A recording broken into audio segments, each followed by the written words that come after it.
Democratizar ainda mais o acesso aos concursos e oferecer preparação de excelência é a missão do curso sobre Direito.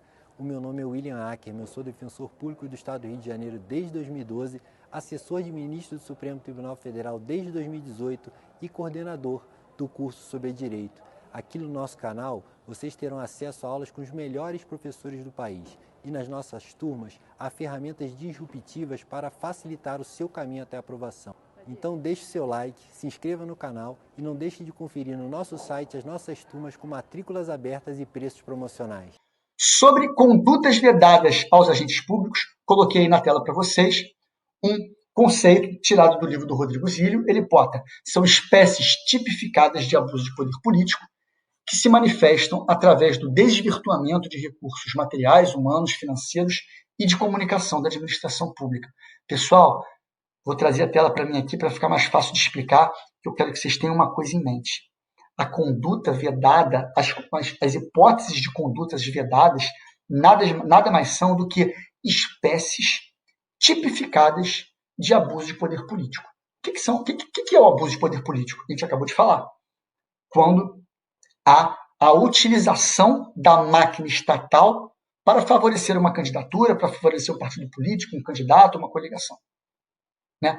E, em algumas hipóteses, por serem muito recorrentes, o legislador resolveu tipificar nos artigos 73, incisos e seguintes, algumas hipóteses de condutas vedadas, algumas hipóteses de abuso de poder político. A conduta vedada nada mais é do que uma espécie tipificada de abuso de poder político.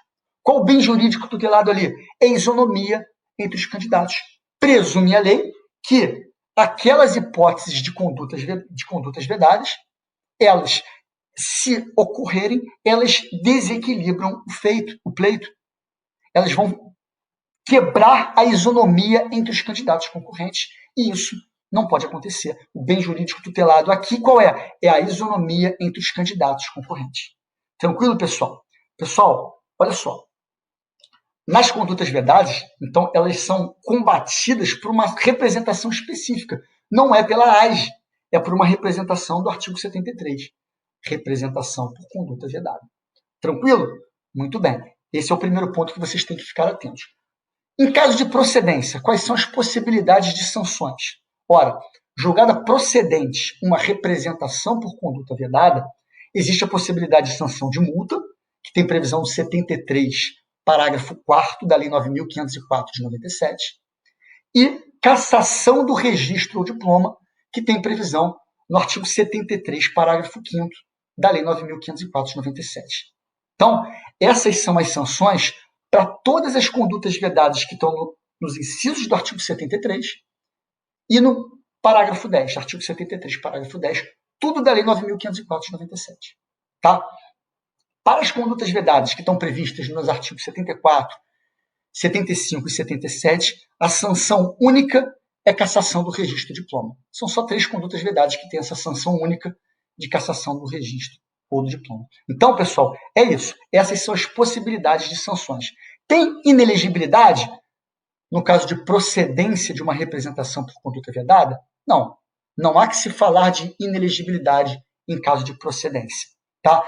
A inelegibilidade aqui não é uma sanção. O juiz, quando julga uma representação por conduta vedada sobre um fato que aconteceu no âmbito de uma eleição municipal, por exemplo, ele não vai mencionar sobre inelegibilidade quando ele for aplicar a sentença, quando ele for prolatar a sentença. Inelegibilidade não é sanção dessa representação, como era da AGE. Aqui não, ela não é uma sanção.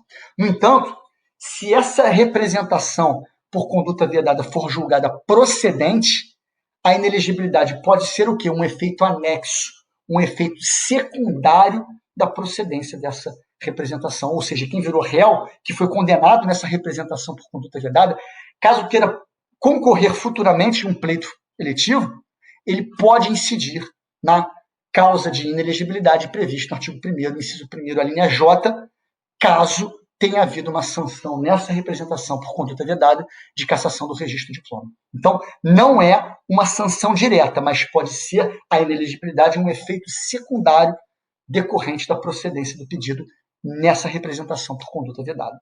Tranquilo, pessoal? Então, é uma espécie tipificada de abuso de poder político.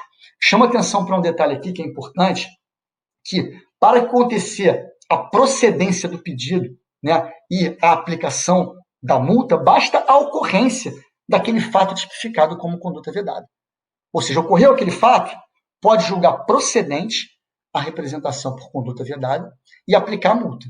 No entanto, segundo o entendimento do Tribunal Superior Eleitoral, para a aplicação das sanções de cassação do registro ou do diploma, obrigatoriamente tem que ser sopesado pelo julgador, e aí depende da eleição que estiver acontecendo, se vai ser o TSE, o TRE ou o juiz eleitoral, mas o julgador vai ter que sopesar o princípio da proporcionalidade para ver se aquela conduta vedada tem potencialidade para efetivamente desequilibrar a eleição.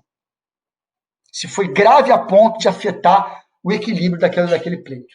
E é isso que vai ser avaliado para a aplicação ou não da sanção de cassação do registro do diploma em uma representação por conduta vedada.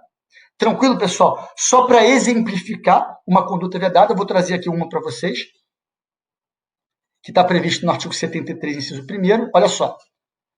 O artigo 73, caput, é o que traz a explicação, né, do que são as condutas vedadas. Olha só. São proibidas aos agentes públicos, servidores ou não, as seguintes condutas. Então, tendentes a afetar a igualdade de oportunidade entre candidatos nos pleitos eleitorais. E aí, quais são as condutas vedadas? São justamente essas que estão em cada um dos incisos do artigo 73, depois no artigo 73, parágrafo 10, depois nos artigos 74, 75 e 77. Essas são as espécies tipificadas de abuso de poder político. Muito bom. Maravilha. Vamos prosseguir. Só um exemplo para vocês. Vamos ver qual é a conduta vedada no inciso 1º, só para explicar. Olha aí, ó.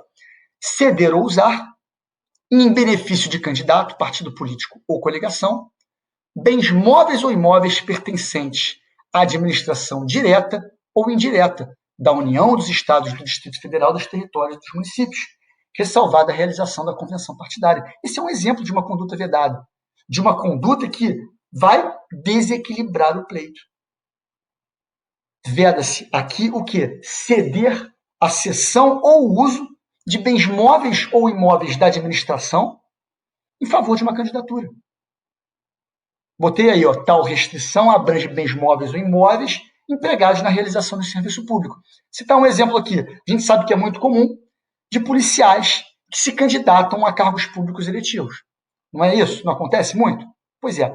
Vamos imaginar que determinado policial, já afastado por conta da desincompatibilização, no período de campanha, vai à delegacia, pega uma viatura e começa a se deslocar para os locais onde ele está fazendo campanha, se utilizando de uma viatura da delegacia, se utilizando de um bem público da delegacia. Alguma dúvida de que esse fato é uma conduta vedada? Claro, gente, é uma improbidade administrativa? Evidente. Está mais que evidente que na justiça comum vai ser apurada aí uma improbidade administrativa. Mas, independentemente da improbidade administrativa, isso se caracteriza como o quê em âmbito eleitoral? Conduta vedada. Está fazendo a utilização de um bem móvel que está empregado na realização de um serviço público, ou serviço de investigação efetuado pelas delegacias, para favorecer a própria candidatura. Isso não desequilibra o pleito? É claro que sim. E é justamente esse o objetivo das condutas vedadas, né? Evitar a quebra da isonomia entre os candidatos concorrentes. Tranquilo, gente? Então essa é a segunda ação que eu queria conversar com vocês, muito importante.